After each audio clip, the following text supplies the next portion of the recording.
السلام عليكم. كنتمنى تكونوا بخير وعلى خير ويلقاكم هذا الفيديو هذا في احسن الاحوال. غادي نشارك معكم الشهده بحشوه مالحه، كتجي لذيذه بزاف وسهله في التحضير ديالها، وبعجين اللي كيجي مورق وكيجي مقرمش. هذا هو الشكل ديال الشهده ديالنا. كنتمنى هذا الفيديو هذا ينال اعجابكم، وإلا عجبكم الفيديو ما تنسونيش من التشجيع، وندوزو للطريقه والمقادير. هنا عندي نص كيلو ديال الدقيق. بالنسبه للعجين عندي نص كيلو ديال الدقيق، عندي الملحه اللي كتبقى على حسب الذوق وعلى حسب الكميه ديال الدقيق اللي غادي نديرو. عندي معلقه ديال الزبده، معلقه كبيره. انا هنا مستعمله الزبده حيوانيه، اللي ما متوفرش عنده وبغى يدير المارغرين يمكن لكم تستعملوا المارغرين. وعندي هنا الماء دافي، لحقاش دابا الجو بارد. ملي كيكون الجو سخون ديروا غير الماء بارد عادي. غادي نبقى نضيف الماء شويه بشويه حتى نجمع العجين ديالي بهذا الشكل هذا. باش ما نطولش عليكم غادي نجمع العجينه وغادي نرجع معكم. من بعد ما جمعت العجينه هذا هو القوام ديالها، ما تكونش مرخوفه وما تكونش قاصحه، يعني تقريبا بحال العجينه ديال المسمن. انا غادي نغطيها بلاستيك غذائي كما كتشوفوا. انا ما دلكتها ما والو، غير جمعت العجينه ديالي وغادي نغطيها بلاستيك غذائي وغادي نخليها ترتاح مزيان على الاقل 1 ساعه، وغادي ندوزو على ما ترتاح العجينه نوجدوا الحشوه. بالنسبه للمقادير ديال الحشوه عندي هنايا زيت الزيتون، عندي زدر ديال الدجاج اللي قطعته طريفات بهذا الشكل هذا، طريفات صغار. عندي فلفله حمراء، فلفله خضراء، وعندي 2 حبات ديال البصله متوسطين اللي قطعتهم مكعبات بهذا الشكل هذا. بالنسبه للتوابل عندي هنايا الثوم بودره، عندي الفلفل الاسود اولا الابزار، عندي الكركم، عندي التحميره، وعندي الملحه، وهنا عندي القليل من السودانيه اولا الفلفله الحاره. هادو هما التوابل ديالنا، واللي كتعجبو يضيف شي حاجه اخرى يمكن لكم تضيفوها. انا هنا خديت المقله اللي غادي نوضع اول حاجه هي البصله. غادي نوضع البصله ديالي وغادي ندير ليها الزيت. انا درت زيت الزيتون، اللي بغى يستعمل زيت نباتي يستعملها. انا حطيت المقله فوق البوطه باش تشحر لي البصله مزيان. كما كتشوفوا كنشحر البصله ديالي حتى كتذوب شي شويه، وكنضيف ليها الفلفله. اي نوع ديال الفلفله متوفر عندكم استعملوه، بغيتو ديروا فلفل الوان استعملوها، ولا كان عندكم غير نوع واحد استعملوه. كنستمر بحال هكا مزيان حتى كتشحر ليا البصله مع الفلفله بهذا الشكل هذا كما كتشوفوا.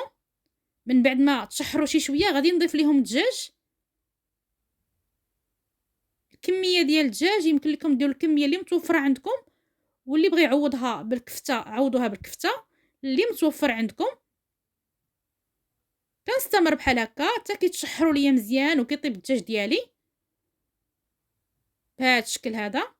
وغادي ندوزو دابا نضيفوا التوابل ديالنا اللي ذكرت معكم قبيله كاملين. كنضيف التوابل وكنبقى نخلط مزيان حتى كيتجانسوا ليا. من بعد ما تجانسوا وطابت الشرموله ديالنا اولا الحشوه ديالنا بهذا الشكل كما كتشوفوا جات لذيذه بزاف، غادي نطفي عليها وغادي نرجعوا للعجين ديالنا. من بعد ما ارتاحت العجينه هذا هو الشكل ديالها، كتكون ارتاحت مزيان. غادي نديها ونردها باش تجانس ليا كما كتشوفوا. شوفوا العجينه ديالنا شحال ارتاحت. غادي نقطعها على 3 الكويرات بهذا الشكل هذا. كنقاده بهذه الطريقه هذه كما كتشوفوا، كنصايبهم كويرات باش يجيوني متساويين بهذا الشكل هذا. من بعد ما قادتهم غادي ندهنهم شويه زيت نباتيه وغادي نخليهم يرتاحوا بهذا الشكل هذا. كندهنوهم، غادي نغطيهم بلاستيك غذائي وغادي نخليهم يرتاحوا شويه ونرجعوا ليهم. من بعد ما ارتاحت العجينه ديالنا، هي كل ما كترتاح العجينه كتعطيكم الطوع، يعني كتخليكم تطلقوها على خاطركم.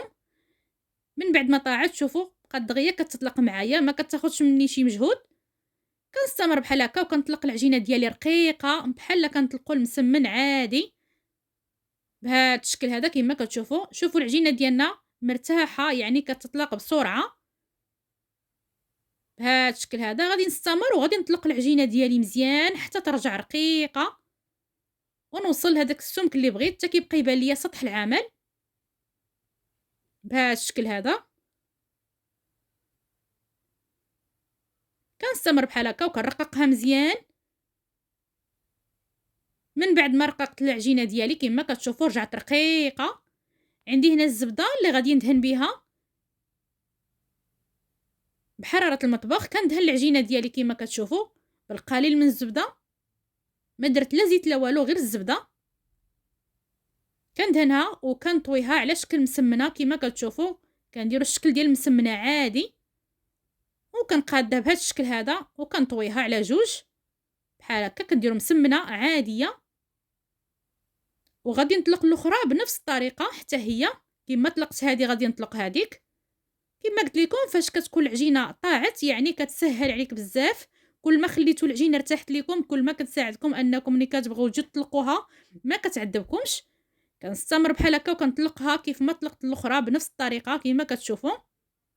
العجينه تكون رقيقه مزيان بحال هكا. طريقه سهله وواضحه. وكندهن حتى هي بالقليل من الزبده كيف ما دهنت الاخرى بهذا الشكل هذا. من بعد ما دهنتها غادي نطويها حتى هي على شكل مسمنه كما طويت الاخرى. كنتمنى الشرح ديالي يكون واضح. صافي من بعد ما صيبتهم ثلاثه بهذا الشكل هذا غادي نخليهم شويه يرتاحوا وعاد نكملوا التحضير ديالهم. غادي نغطيهم بلاستيك غذائي وغادي نخليهم يرتاحوا شويه. من بعد ما ارتاحت العجينه ديالنا هذا هو الشكل ديالها. غادي نقرصهم بهذا الشكل هذا وغادي ناخذ قطعه ديال البيتزا وغادي نقطعها مربعات. صافي بهذا الشكل هذا قرصتها بهذا الشكل هذا كما كتشوفوا وغادي نقطعها مربعات بهذا الشكل هذا. وكل مربع كنحط فيه قليل من الحشوه بهذه الطريقه هذه. كنحط الحشوه ديالي فيهم كاملين. كل مربع كنحط فيه معلقه ديال الحشوه. اللي بغى يضيف الجبن يضيف الجبن. انا ما غاديش ندير الجبن مع الحشوه. كنستمر بحال هكا. من بعد ما حطيت الحشوه كما كتشوفوا كل مربع حطيت فيه معلقه ديال الحشوه. غادي نبقى نجمعهم بهذه الطريقه هذه. كتجمعوا الجوانب بهذا الشكل هذا كما كتشوفوا. طريقه واضحه. كتجمعوا لهم الجوانب ديالهم وكتقلبوهم بهذا الشكل هذا كما كتشوفوا. كتقلبوهم على هذا الشكل بحال هكا. كتستمروا بهذه الطريقه هذه حتى كتكملوهم كاملين. كتبقاو تجمعوا لهم الجوانب ديالهم بهذه الطريقه هذه وكتقلبوها. طريقه واضحه وسهله وكتجي رائعه بزاف. صدقوني غادي تنال اعجابكم ان شاء الله. كنجمعهم بهذا الشكل هذا وكنقلبها. غادي نستمر بحال هكا حتى نكملهم كاملين بنفس الطريقه. كنبقى نجمع لهم الجوانب ديالهم وكنجمعهم بهذا الشكل. كنسدهم وكنقلبوهم. غادي نكمل كل شيء ورجع معكم. من بعد ما كملتهم انا عندي هنا هذا المول الزجاجي هذا. اللي عنده شي حاجه اي لاطه متوفره عندكم دائريه مقله كيف ما كانت الحاجه اللي عندكم. اللاطه ديال الفران يمكن لكم ديروا فيها. انا استفتهم كاملين بهذا الشكل هذا. عندي هنا الصفر ديال البيضه اللي ضفت ليها القليل من التحميره وكان عندي القليل من الزيت ديال الحشوه اللي كنت صفيتها وضفت عليها القليل من هذاك الزيت. وغادي ندهن الوجه ديال الشهده ديالنا بهذا الشكل هذا. كندهنوها مزيان من جميع الجوانب ديالها. كما قلت لكم انا درت صفر بيضه والقليل من التحميره وضفت القليل من الزيت ديال هذيك الحشوه اللي طيبت بهذا الشكل هذا. كنستمر حتى كندهنهم كاملين لانه كيعطيهم واحد اللون اللي كيجي رائع بزاف. كندهنوهم كاملين بنفس الطريقه وندهنوا حتى الجوانب باش كيتحمروا كاملين بهذا الشكل هذا. صافي من بعد ما دهنتهم بهذا الشكل هذا ودهنت جميع الكويرات ديالنا بهذه الطريقه هذه. بالنسبه للزين انا عندي هنايا غادي نزينهم بالجنجلان. زينوهم باي حاجه بغيتو. يمكن لكم ديروا الحبه السوداء اولا الزعتر، اي حاجه متوفره عندكم ديروها. انا هنا استعمل الزنجلان، رشيت عليهم في الوجه ديالهم كاملين وغادي ندخلهم للفران يطيبوا العافيه مهيله حتى يتحمروا مزيان من فوق ومن تحت، ورجع معكم. من بعد ما طابوا هذا هو الشكل ديالهم، جاو محمرين. وهنا عندي جبن ديال الموتزاريلا اللي غادي نديرو هنا من فوق بهذا الشكل هذا. غادي نوضع القليل في كل بلايصه ونوضع فيها شويه بهذا الشكل هذا، وغادي نرجع ندخلهم الفران. غادي نرجع ندخل الشهده ديالي عفوا الفران حتى يذوب ليا غير الجبن، تقريبا غير شي 5 ديال الدقائق على ما يذوب ليا الجبن ونخرجها.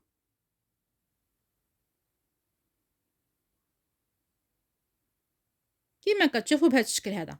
من بعد ما يذوب ليا الجبن كما قلت لكم غادي نخرجها وغادي نوريكم الشكل النهائي ديالها. هذا هو الشكل ديال الشهده ديالنا من بعد ما خرجناها ملي ذاب الجبن. كتجي رائعه بزاف وكتجي مقرمشه كما قلت لكم، مقرمشه وكتجي مورقه من الداخل ديالها وكتجي لذيذه بزاف. غير جربوها وغادي تنال اعجابكم ان شاء الله. هذا هو الشكل ديالها، كتجي لذيذه بزاف ورائعه في المذاق ديالها. شوفوا كتجي مقرمشه وكيجيو رائعين بزاف في المذاق ديالهم. غير جربوها، طريقه بسيطه وسهله واقتصاديه، يعني ما فيهاش شي حوايج اللي هما صعاب. شوفوا الشكل ديالها، قربت لكم الصوره باش تشوفوها كيفاش كتجي. ها انتو شحال مقرمشه، والمذاق ديالها ما نقولش لكم جات رائعه بزاف في المذاق ديالها. هذا هو الشكل ديالها. غادي نهز معكم وحيده باش تشوفوها كيفاش كتجي. شوفوا كيفاش كيجيو، جات غزاله بزاف. غادي نفتح معكم وحيده باش تشوفوها كيفاش كتجي من الداخل ديالها. كتجي مورقه ومقرمشه. هنا راه مازال سخونه ما قدرتش نقطعها.